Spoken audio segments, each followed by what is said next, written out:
Today on another episode of Untold Fed Stories, I got a good brother with me, go by the name of Luke Steffen. Luke Steffen. So where you from, Luke Steffen? South Jamaica, Queens. South Jamaica, Queens? Oh, that's dope. That's dope. I got a lot of good brothers in South Jamaica, Queens. I grew up in Queens. Oh, really? Yeah. There's a lot of good brothers in Queens. No, I love Queens, actually. That's like Queens my second home. money. Why wouldn't it be? We call it Mr. Monopoly. 'Cause everybody out there own houses, man. Good brothers out there.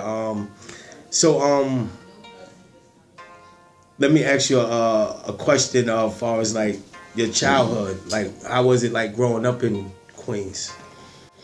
Well, I grew up in Southside. Like I came from Boston. Right. Went to Andrew Jackson, played ball, and New York was a little bit faster paced Right. than Boston was back then. I got a little age on me, so I just got caught up in the mix and the girls and the, you know what I'm saying, the alpaca sweaters and the British Walkers and the Playboys, because that's what was out. Remember, Quarter fields and all that. Quarter fields. So, right. You know, once I came here, I think I did maybe the first year at Jackson. The second year, I was kind of like, I was off. I was into New York. New York grabbed me, took me for a ride.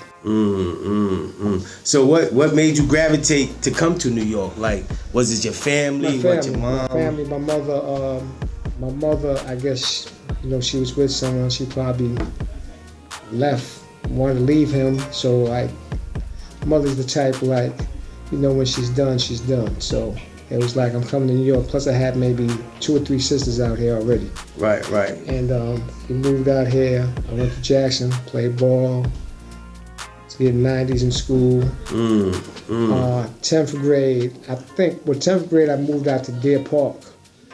But my sister and her husband split up. Right. So he wanted me to stay and play ball, but I went back to Jackson. Right. Maybe that might have had an effect, plus, you know, no father, no whatever, so I took to other father figures, you know. And when you say other father figures, is it the street father figures? The street father figures, because I guess he might have been the last. Well, no, he wasn't the last, but he was a positive. My sister's husband was like into coaching, playing soccer at Hofstra, taking the team to Boston to play basketball games. So he was doing other stuff with me. So once they split, he was telling me to stay, but it was just like being with my sister. So it's like I just felt funny staying with him. I didn't want to stay with him. So I came back, and I guess, you know, and this is the first time I did an interview when I even gave that some thought, because I've done interviews before, but that's the first time I gave it some thought. It's just like I kind of like rebelled. Then I was rebelling against my mother because she's a strict Haitian woman, you know, like stand in the corner, do this, like, you know what I'm saying, like, I don't want that girl over here. She's just trying to get pregnant and get on welfare, and everyone is, you know, we in New York, pretty much strong laws in the household. So I just wasn't trying to hear that anymore. Right. You know, but like I said again, it's the first time I ever took note of my sister and her husband breaking up. That's when things started going away. Right. So being that situation took place, what led you to get into the field in the streetwise? Well, one girl I was dealing with got pregnant. Like my mother said, she's trying to get pregnant. So she did get pregnant, and one day my mother said, stand in the corner. And I didn't go stand in the corner this time. I left out the crib. Right. And I ain't come back till I was straight. So, you know, Haitians have a lot of pride. People from South Jamaica have a lot of pride. So it's like, I'm not gonna come back and let me back in. I'm gonna come back and like, yo, mom, you straight? What you need? Right. And that's how I came back. So pretty much you're gonna show mom your growth and development on your own. Yeah. Of what you become. What I thought was being a man. So what age you was when you had 9th grade, going to 10th. Oh, you like, oh man. Yeah. You like me. I was 15. Yeah. I had my first daughter 15 going on 16. Yeah, so I started staying at different friends' houses, like over by Lincoln Park, AJ and Wack. And AJ was hustling, selling drugs, and Whack was basically sneak thieving, which is creeping and, going in safes and going into the stores, the furniture stores, or the bars in the morning. Because back then, I don't think they had the night deposit things. So we would be going into bars and restaurants in Manhattan, and they have a bag of money from the night proceeding before they have to go to the bank. So be in there like 6, 7 when they clean it up. They be by yourself. I was real little. Go in there, sneak in, grab the bag, or go into lockers, like the locker rooms. Ransack the locker rooms and come back to the projects. Right. So, but when you did transform into your adult age era, what was your main focus on as far as like getting into the game? What was your game of choice? Well, I started with that, and then I met Lorenzo Nichols, Fat Cat. And then I really got heavy into the drug game after that. So that propelled me to go even harder, make a bunch of money, and just elevate my criminal activities. Right. Cause I know I was a young boy when y'all was coming up. Yeah. I was young. My brother, you probably know my brother. He go by the name of Spider. Yeah, no Spider. That's my brother. Okay. He used to run around with Fat Cat and all them too back in the day. Spider from Rockaway? Originally from Rockaway, but originally from Brownsville. Okay. It's just that, like you said, baby moms. Same thing what you just said. I swear to God, my brother went through with my moms. Because, I grew up with 2 parents in the household. And my moms was the same way how your moms was. You're not doing none of that, Sean. Yeah. You're wilding, If you're going to feel like you want to be a man, go ahead. You go out in that field and be a man. But you ain't going to do that in my household. You're going to understand and you're going to respect these laws here. So my brother did the same thing you do. Man, listen, I ain't doing that. I'm going to go ahead and go over there. But as me being the youngest child out of 5, I seen it. I got 4 boys and 1 girl. I was the youngest out of 6. See, I had 5 sisters. For my mother, 5 sisters, I was the youngest boy. So I was spoiled. Right. Spoiled, rotten by girls. So pretty much all the attention really was on you with the siblings. Yeah.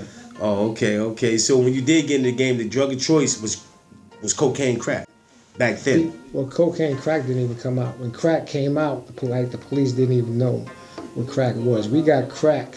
There was a dude that we used to deal with named Yap, and Yap was saying, "Yo, man, they got this thing uptown. They call it crack."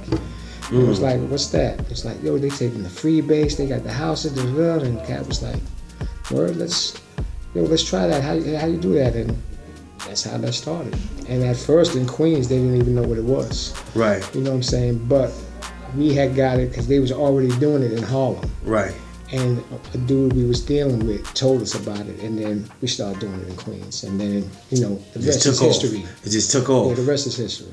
Right. Wait. So what age was you when your empire had went down and you knew the feds or the state was coming to investigate you? Well, what happened is me and Cat is co-defendants because we had a store together. Right. So we had a grocery store together called Big Mac's Deli. I had a game room. I had my corner, which was Dimes. Right. And I went down to 119th and Sufton. There was a game room. I remember that game room back in the days.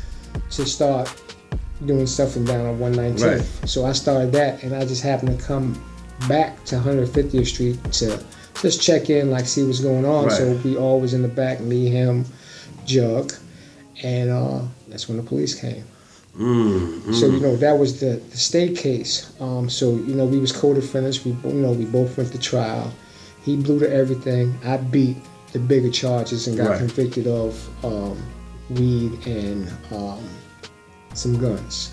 So I'm upstate doing 3.5 to 7, and that's when they started getting investigated. So when I'm in there, his sister, God bless the dead, Viola, things were still going on, but I found out, someone told me she's starting to get high. So I know Vi. Right. So I'm like, okay, you know what? I'm not even calling over there.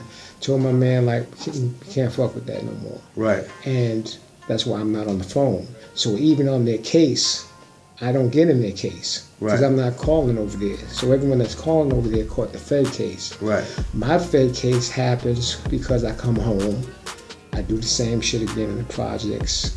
What year is this? Not to cut you off. from that case, I come home in 91, and I started hustling in the projects, came out with these 2 for 10s, right? Crack, was getting movie lines, getting a bunch of money. They started arresting people in Queens, but they was taking them to Brooklyn. Right. So back then, that's when I met a brother, Chaz, and he was like, yo, if they taking people to Brooklyn, that's federal. Right. So we shut it down, and I started going out of town. You know, my parole officer found out that I was with Cat and them. I'd been home 18 months. Right. And all of a sudden they wanted to put me on strict supervision, so I was like, strict supervision? And, you know, again, spoke to Chaz, and he was like, well, if you run, you can't get no extra time. And that's what I did. So I was on the run for 9 years. And during that run for 9 years, you know, I was catching other cases, but we used to put the chapstick in your fingers, and right. I never got arrested. Right, you know, right, I get right. out, and I kept going. So right. then, what happened is some people had a case. Right. Right, and but I don't know if you're familiar with the kid. He became a bouncer, and he killed a white chick from Boston and wrapped her up, and they found her by the airport. They made a big thing about bouncers. Right. I think his name was, well, he used to go by Johnny Henson, but I don't know what the name was when he got arrested. Right. So they had did a bank, right? So this is before that. So when they did the bank, he got arrested. You know, right. He was telling me about it, but I'm like, that's not what I do. I'm not messing with that. Right. Like, yo, we got the girl in there, blah, blah, blah. I'm not fucking with that. So when he gets arrested, he's sitting there, and he calls the Department of Justice and says, yo, I know some people that you're looking for that's on the run. Right. He put me in the bank robbery, but I didn't do the bank robbery. You didn't do the bank robbery. He put me in the bank robbery. You know, he was with me when I was on the run, told him about the hotels I was in there. Like, it's like, see, I gotta get you paperwork. There's even paperwork where he's saying, because I used to go see when there was people back then. Right. So the dude would tell me who was cool and who was not cool. Right. And the dude did approve him to be hanging out with me. Like, right. Okay, right. he's good. Co-signed him. He co-signed him. You know, one of those, I don't know what you want to call them. One of them, I don't want to call him a witch doctor because I don't think there was that. But right. It was something where he would tell me when I could get on the highway, when not to get on the highway, put this on your pocket, put these beads on, and I would do all that. Right. And I had a nice little run for about 8-9 years before they caught up to me.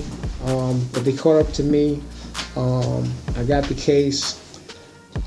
They was telling me 20 years to cooperate. It's like, let's go to trial. Right. I didn't do it. You know, Fed kid, the agent was like, yo, you gave me a run for my money. I got to give it to you. You know, 9-year run. Person. Yeah. And I was getting arrested sometimes. So when it came down to it, you know, I was like, he was like, yo, your DNA's in the car. I'm like, listen, I know my DNA's not in the car. Let's do up my DNA. And then they started coming with pleas. Right. So it was like, my lawyer was like, okay, I can get you 5 years with a cap. Right. Or we can go to trial. He said, listen, you're not guilty, but you're not innocent. I said, let me speak to my kids. Spoke to my daughter. I said, listen, this is what they're telling me. I said, now these people is known to bring people that you ain't never seen before to your trials. And say you did this and that. They talking about 40 joints. I can take these 5 years, and no matter what, that's what I'm gonna get. Right. My daughter said, Daddy, take the time. That's with the known and unknown. Yeah, so I took the 5 years. Federal. And that's how I got into the feds. So what spot you was at when you was in the feds? I was living in Atlanta, so they sent me to, I think since I had 5 years, they wanted to send me to the Atlanta Penitentiary, but I had too little bit of time left, so they sent me to Talladega. Talladega Medium. FCI. Talladega. With your experiences, you going to the feds, what was it like far as like, because a lot of, like I explained to a lot of people, federal and state is totally different. Federal is 90% mental and 10% financial. Yes. state is 90% physical and 10% mental. And a lot of people don't understand that. And by you being in the feds, it's segregation, not by population, but by police. Mm-hmm. And being that you way down there, how big was the New York car that you was in? New York car was very small, so we was very tight. So we was eating together, hanging together, right. going to the yard, walking the yard together. I met a few good brothers from down there, but the telling part was real crazy with them. People that told on their mother, like all types of stuff within there, So, a couple of times, like, and most of the time people was together. Only time, like, I don't gamble. Right. I don't care about the phone. I don't care about the TV. So I ain't having no beef in jail. So pretty much it was the 3 G's. That's what I considered. Gambling, gays,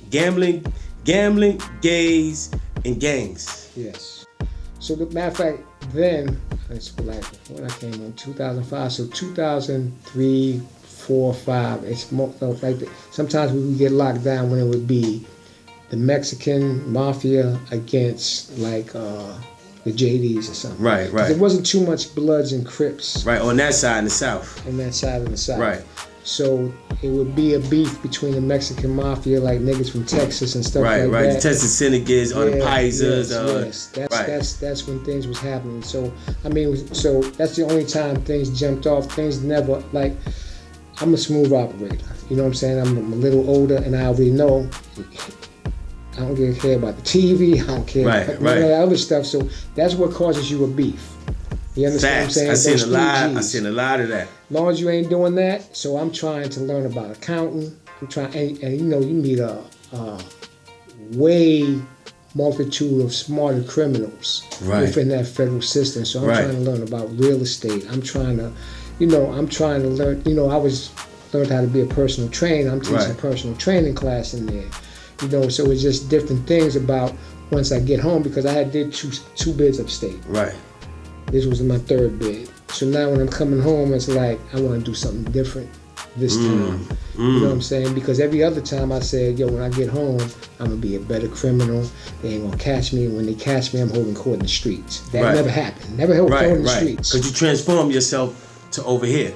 Yeah, I'm just saying, when I was getting arrested, I wasn't holding court in the streets. Right. You know what I'm saying? Right. Things was going on. That was my mentality after every bid. After this bid, I said, I'm going to go home and I'm going to do something different. So I came home, I became a personal trainer. Right. You know what I'm saying? So once I became a personal trainer, I started, working out with different people. Then I started getting into restaurants, transportation, and then I got into film. So pretty much you started programming yourself to something that you never mastered before, because we all mastered. Oh yeah. It's like you mastered in the streets. You knew the streets already. You mastered that already. So now, being that you came home from the feds, you transition yourself. It's like, you know what? I did that. I know what that's about. Let me try this out. But the crazy thing is, filming and stuff never was on my mind. Right. So when I came home, my man, when I came home, Caddy said, I want you to introduce you to Curtis Schoon. Curtis Schoon was going to be a consultant on American Gangster. Right. They did an episode about Fat Cat. So that's how I got into American Gangster. And the following year, he became a producer. I became a consultant. Right. So I dwelled in this like 2007, 2008. So as time is going on, I developed my own company. I started doing comedy shows, started doing parties. That wasn't working out too well for me, and then I really got serious with the films like 2015. Right. And that's when I met Katie and them. They were doing Project Heat. Right. I was doing Pray Before You Eat. And we was rocking with each other. Right. You know what I'm saying? I support them, they support me. You had Money and Violence with Mo and them. So it was like, you had a few web series. Web series was going crazy in New York at the time. I always commend KD and Pop and Shy because they had a crew that stuck together. Like my crew, they didn't get like that. Right. Money and Violence, like people just had, I don't want to say they had secret agendas, but people, sometimes you have an idea in your head how something is and it's not reality. You know what I'm saying? And that's what happens with a lot of brothers. And you know, I mean, to put it plainly, us as a people, we don't really stick together. I always say that too. Even when I did, like me to say, I had 9 years. Okay. Right in the feds. I have 5. Right, and I always said to myself, as well as what you said, like I used to be in there. I met a lot of great men. DC, Baltimore, Chicago, everywhere. I'm talking about elderly dudes that's older than me. I'm 49, so I used to just deal with the dudes that's older than me that could understand and teach me something. And like I tell a lot of people, the feds made me more dangerous, but in a smarter way, because I did a state bid too. I did 5 years up north, and I had the fed bid. So when I did my state bid, went to the feds and did my fed bid. So you did 5 and then you went straight. No, I did 5 first. I went up north. I went up north in '96. Came home 2002. I got knocked 13 with the feds. Came home 2020. Gotcha. So now my whole experience is like, you know what? As me sitting there, understanding, like you said, the TV, the phones, the computers, all that I egged. I egged all that. Me, per self, I never really dealt with too many New York cats in the feds, but I was there. Where was you at? Allenwood and the school kid. Oh, well, yeah. I stayed away from them because the simple fact, their brain set wasn't on my mindset. Gotcha. But the people that I did deal with from New York, they was older cats. Like I said, one of my good brothers, rest in peace, Self. Gotcha. Mr. P, Mr. Wiley, these are Nicky Barnes co-defendants that I was with. You know what I'm saying? So those ones used to always like, yo, love, you different, you special. I love the way you move because you don't get caught up into none of the nonsense. And no disrespect, I never grew up on the gangs. I always grew up on the guard bodies. Okay. My whole life was guard body. I grew up under Bark, my Uncle Buddha, and on one of the first 7 born. So I grew up under that. So I said to myself, when I come home, I'm gonna try something different that I'd never mastered before. So this right here is something new to me. Gotcha. You understand what I'm saying? So I'm like, you know what? Let me give it a shot. Because that's all you can do. Like when you wake up in the morning, you got choices and chances. And those are 2 things I try to keep in front of me and try to keep it productive and, you know, try to strive for better and for more. And like I tell my family, I don't set goals because goals to me is failure. Gotcha. So I just try to shoot as I go along and learn as I go along from good brothers like you, good brothers KD, Shy, whoever else that come into my life that's genuine. Gotcha. Because you got a lot of people that's not genuine that come in your life. They handshake never matches they smile. It never matches it. So therefore, that's what made me dangerous when I came home from the feds. I can detect it and see it before it even cross the street to me. So before it comes to me, I'd rather just exit on my own without having to even cross path with a brother or with a sister that don't mean no best interest in me. You understand what I'm saying? So that's why a lot of people I be telling, like even now, like I talk to the young youth, I tell them now, like, yo, listen, you got a lot of good elderlies out here that'll give you the game for free. But y'all just have to open up your eyes and want to take it. And like you're one of the forefathers for our culture that's really out here teaching us. And a lot of people don't take the knowledge and take the time to take it. It's free. I tell a lot of people it's free, man. If you just sit down and talk to a brother, it's nothing wrong with introducing yourself. Gotcha. There's nothing wrong with saying, yo, I like the way you look. I like the way you look, my king, my brother.